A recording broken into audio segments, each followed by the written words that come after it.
I soon became, I supervised all of the color work at DC Comics for years, and then eventually left to become a contract colorist. It was a nice deal. It was 3-year contracts with the work guaranteed and a 4-week paid vacation, free medical insurance, and such. It was a good deal. And for about 15 years at least, Adrian and I, between the two of us, for closer to 20 years actually, 90% of the best-selling comics at DC Comics would be colored by one or the other of us. And, Adrian, as I said, colored Wolfman and Perez, and most of the hot books, the New Teen Titans, which was our bestseller, and Mike Grell's Warlord, and all the Batman books. And we later did Crisis on Infinite Earths and such. And I jokingly said at times that a lot of people thought Adrian was coloring every book at DC. No, she was only coloring all the books that people were actually buying and reading. Adrian died a year and a half ago. But anyway, it was just wonderful. I was being paid. Is there any extra water there, by the way? Yeah. And, I've been lucky enough to, be able to, wake up every morning, and just, I tend to work 75 hours a week, but, you figure a lot of people work 40-hour weeks and then spend 10 hours a week in traffic and then maybe spend 20 hours a week on their hobbies after they get home or weekends. I just managed to get paid for my hobbies, so but I worked about 25 years in comics, and then I spent a decade writing historical booklets on radio, drama, and comedy for Radio Spirits and Great American Audio, scripting a radio show called When Radio Was for 6 years, hosted by Stan Freeberg. Wrote a couple of scripts that Walter Cronkite narrated, which I wish my Associate Press editor's father had lived to hear Walter Cronkite reading, his son's words. But it's been a really wonderful life. I can't imagine a better life for me personally than the life I've had. When I left staff and became a freelancer, I had been involved going to the Friends of Old Time Radio convention, and the month I left, actually like the next week, I directed my first radio recreation, and I was asked to put together a Shadowcast reunion. And unfortunately, Bill Johnstone, who played the Shadow after Wells for 5 years, was not able to come out. But I had a cast of about a dozen people, all but one of whom had worked regularly on the Shadow. Margot Stevenson was Margolena opposite Orson Welles in 38, and who the character was named after, and Ken Roberts, who was the announcer on the Shadow from 31 to 44, and Dwight Least, who played Commissioner Weston, and Jackson Beck, who was also the announcer of Superman, and Bluto. And Bluto in the Popeye cartoons, and Sidney Sloan, who wrote about 100 Shadow radio shows, and and then I had Rosa Rio. We rented a Hammond B3 organ, and Rosa did the theme music live, and she was the organist on the Shadow during the Orson Welles summer season in 38. So, I just had this wonderful, the greatest thing about my life is really that I've got to share so much of it with talented, creative people who loved what they were doing. Very few of the people I worked with at DC Comics didn't want to be there. You don't end up in comic books, working for it by accident. You have to, struggle and then have a lot of luck. And I was wonderfully stupid enough that it didn't occur to me to be impossible. And okay, there's about 30 people working at DC Comics. There's maybe half a dozen people under the age of 40 on staff. I'm going to go and get one of those jobs and move from New York with no experience. And but because I worked as an Associated Press copy boy and news morning librarian, I had a little bit of an edge up because, I'd worked for a legitimate news organization for a couple of years while I was a college student. By the way, when I was coloring Green Lantern, which I did about 200 issues of, and Superman and Justice League and the Shadow Strikes and Doc Savage. I colored the all but one of the issues that DC did of the regular Doc Savage series, not the miniseries. Missed number 2. We were in England, I think, that month. And colored the Shadow Doc Savage crossovers and such. For many of those years, after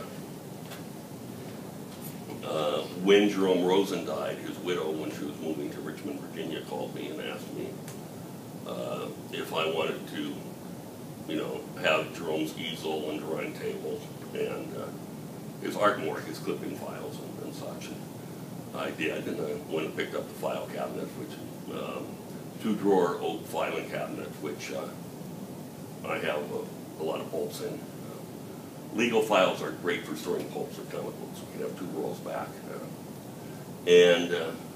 But in it were 300 Shadow preliminary pulp covers, not Shadow, 300 preliminary pulp covers by George Rosen.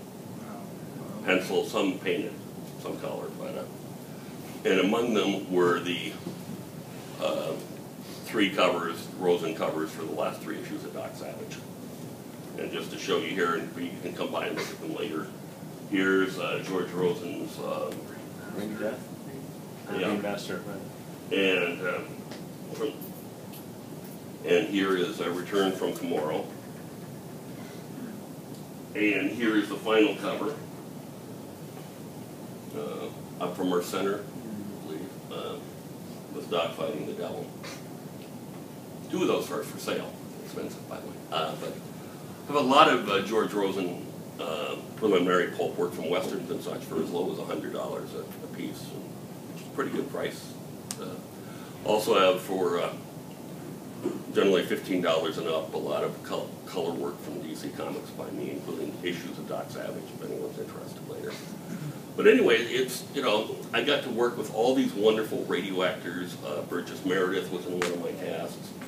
John Hart, who became a very good friend, who played the Lone Ranger on TV for 2 years when I was a kid. Actually, the year I was born, he was playing the Lone Ranger.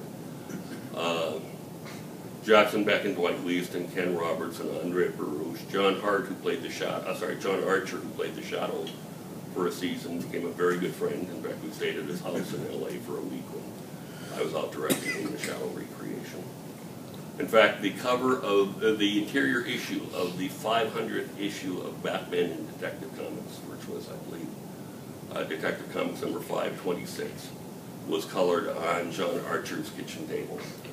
And that issue teamed the Shadow with Slam Bradley, and Batman with Slam Bradley and the Elongated Man and Sherlock Holmes. But the Shadow was actually a participant too, because he was colored on the Shadow's kitchen table.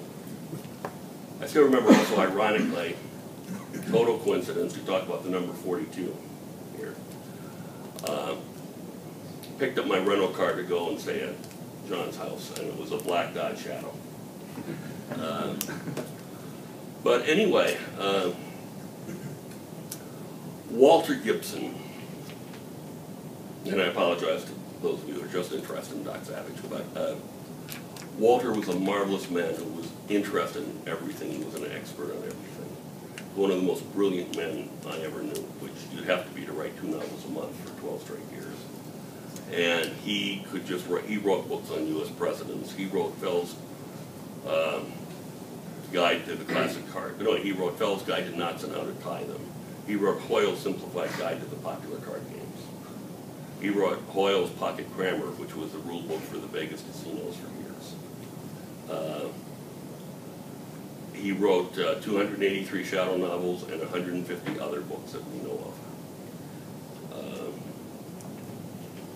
And on his 80th birthday, he complained to me that he was slowing down and could only write 5 new books a year.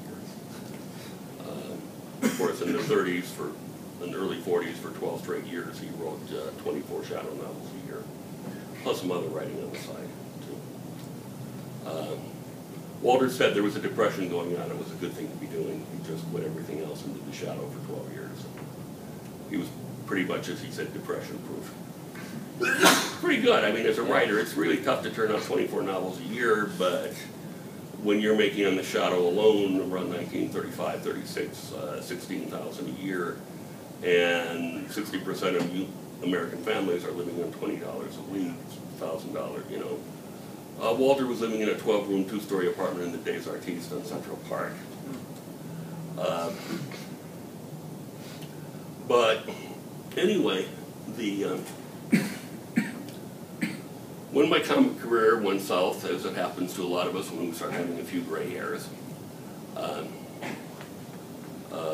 I lucked into, I was really lucky. I got a phone call from someone I'd written some shadow and old-time radio liner notes for, and they wanted,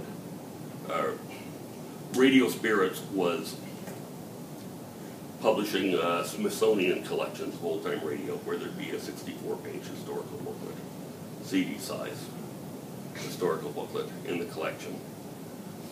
And Great American Audio wanted to imitate that format, it turned out. And didn't say they wanted to, but I recognized immediately that's what they were doing.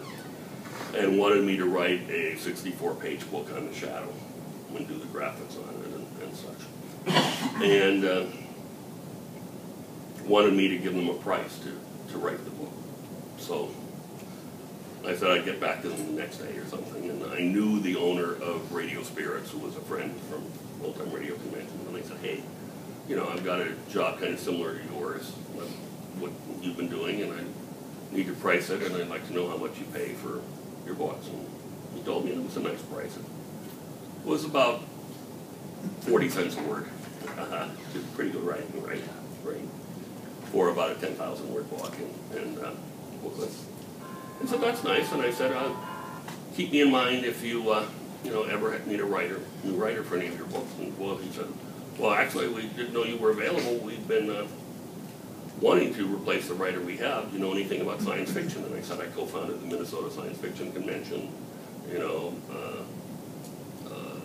in 1968, you know, done Isaac Asimov and Bradbury and Harlan Ellis, you know, and they had written some in science fiction. They said, job's yours if you want it, and got followed with Old Time Radio's Greatest Westerns, and it was 2 booklets for them the first year, and I think 4 the second year, and like 8 the next year, and eventually I was doing 20 booklets a year, plus writing 5 radio scripts a week on The Shadow and Gunsmoke and other radio shows. And that really saved me when my comic book career started going south. It suddenly I was making more money writing about old-time radio, and you know, I'm sure I'll get a lot of sympathy from you when I tell you that I often wake up in the morning and say, oh my, I have to listen to 10 hours of The Lone Ranger today. Or I've got to listen to 10 hours of Jack Benny, or The Adventures of Superman. It's been a pretty good life. And my, of course, doing it meant that someone else didn't have to do it. But, and then when that started going south, because I got to work in the golden period of that, but, you know, old-time radio is not the business it was back then. Back then, the biggest Christmas was the #2 market for radio product, and the #1 was Father's Day for fathers and grandfathers. But the fathers and grandfathers of this generation, you know, the last radio shows like, you know, Gunsmoke and Johnny Dollar and Suspense went off the air 50 years ago. So 61 and 62.